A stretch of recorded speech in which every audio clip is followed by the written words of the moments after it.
La promessa di diventare un calciatore, accompagnata dalla proposta di un provino di cui si sarebbe occupato personalmente. Si allarga l'indagine sull'accompagnatore sportivo accusato di abusi sessuali su minori. Una decina i casi sinora accertati dai carabinieri di Castelfranco che stanno conducendo le indagini, ma il cerchio sembra destinato ad ampliarsi. Già perché da quanto appurato sembra che il quarantenne padovano, con la passione per i baby calciatori, avvicinassi i ragazzini anche al di fuori dell'ambiente strettamente sportivo. Vicini di casa, conoscenti, adolescenti non per forza gravitanti attorno al circuito del calcio. Ed è proprio in questo ambito che ora si cercano potenziali nuove vittime dell'uomo che ha messo tutto davanti agli investigatori.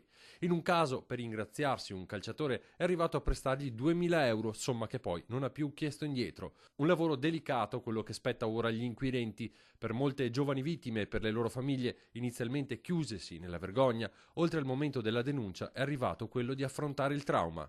Se c'è la possibilità di farli parlare e di farli confrontare anche rispetto alla cosa, il problema comunque viene superato. Segni ne possono lasciare, soprattutto se la cosa rimane nascosta e il ragazzino abusato ha la sensazione di essere solo. Se io ricevo quella forma d'amore e quelle forme di attenzioni, a volte l'imprinting rimane e quindi paradossalmente lo riproduco anche se ne sono stato vittima.